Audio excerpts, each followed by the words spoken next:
On the 1st of November 2024, Manchester United named Ruben Amorim as their new head coach, taking over from the departing Erik ten Hag.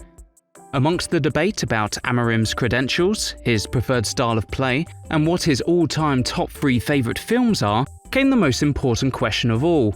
Would this slumping Manchester United side receive a much-needed boost from the phenomenon known as new manager bounce? You know the story. A team is in freefall, the board hits the panic button, and a shiny new manager waltzes in to save the day. Well, that's the idea. In fact, since the hire of Amorim, a further 5 clubs in the Premier League have pulled the emergency cord in hope of conjuring a new manager bounce of their own. Then I got thinking, if this new manager bounce really is a thing, then surely there are degrees to how much bounce any given manager has. Who is the bounciest manager? Who is the least bouncy?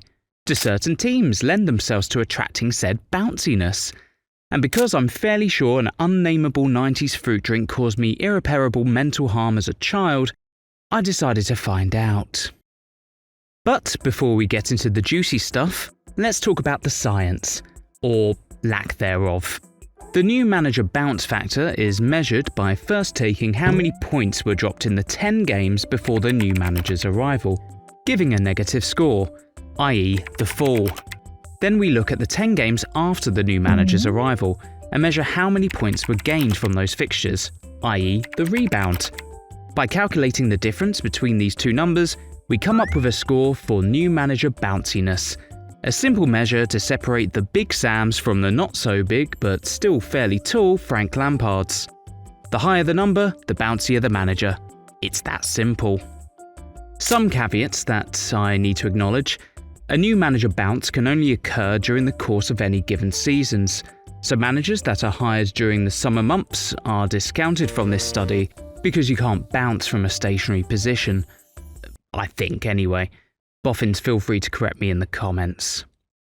Additionally, most caretaker managers aren't taken into account, as they typically managed less than 10 games in charge, with the exception of caretaker managers that became full-time managers, or the odd cases of Guus Hiddink and Ralf Rangnick and others, who were just brought in for half a season, the footballing equivalent of wrapping a leaky pipe in gaffer tape.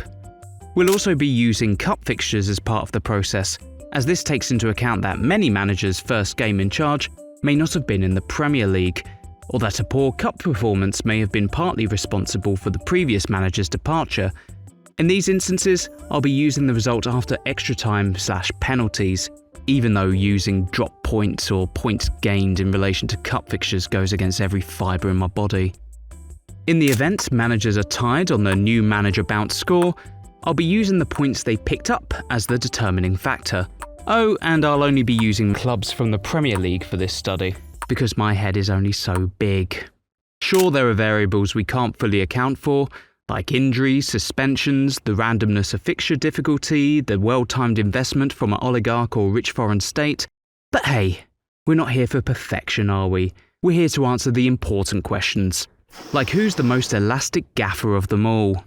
But before the big reveal, it's important to recognise that not all managers are built to bounce. Some crash harder than my investments in questionable cryptocurrencies. The least bouncy manager in our dataset is Southampton's Stuart Gray. Stuart Gray's tenure as Southampton's manager in 2001 was a classic case of the new manager bounce deflating rather than propelling the team forward. After Glenn Hoddle departed for Tottenham in March 2001, Gray, then the first team coach, stepped in as caretaker manager and was later appointed permanently. Southampton were in fine form before Hoddle departed, with a record of 6 wins, 3 draws and just 1 loss in their previous 10 games. Unfortunately for Stu, he was only able to guide Southampton to 2 wins and 2 draws in their following 10, making him our least bouncy manager. A special shout out to Claudio Ranieri, who appears twice in the bottom 8. The man responsible for leading Leicester to one of the biggest shocks in football history, having as much bounce as back in 1998 when The Undertaker threw Mankind off Hell in a Cell and plummeted 16 feet through an announcer's table. Also a word on Mick McCarthy, who guided Sunderland to 10 defeats in his first 10 games as manager in 2003, a true trailblazer in gravity-defying manager bounciness. But now, the moment you've presumably been waiting for since you clicked on that thumbnail. Who is the bounciest manager? Well, a big congratulations to Tony Pulis. That's right, the man in the trademark cap and tracksuit didn't just walk into West Bromwich Albion in January 2015, he marched in ready for battle, clipboard in hand, throw-in drills at the ready. With a new manager bounce score of 46, Pulis orchestrated a swift transformation. This wasn't just a new manager bounce, it was a full-on trampoline session. Of course, Tony Pulis' teams don't exactly win awards for flair, and his tenure only lasted a couple of full seasons. But for those first 10 games, he was the saviour West Brom needed, and a deserving winner of the new manager bounce trophy. Close behind in second place, we find Stuart Pearce, who, despite propelling Forest to an incredible bounce and a string of vital wins after becoming player-manager in December '96, couldn't sustain the momentum and saw his side's form dip drastically. In his defence though, he was trying to bounce 2 jobs at once. From the bounciest manager to the bounciest team. The team that has mastered the art of hiring mid-season messiahs are Nottingham Forest, with an average new manager bounce score of 39.3. On the flip side, there are teams that seem immune to the bounce, no matter who they bring in. Looking at you, West Ham, which I guess makes sense since bubbles tend to burst when they bounce off something. Timing is everything in football, and the bounce is no exception.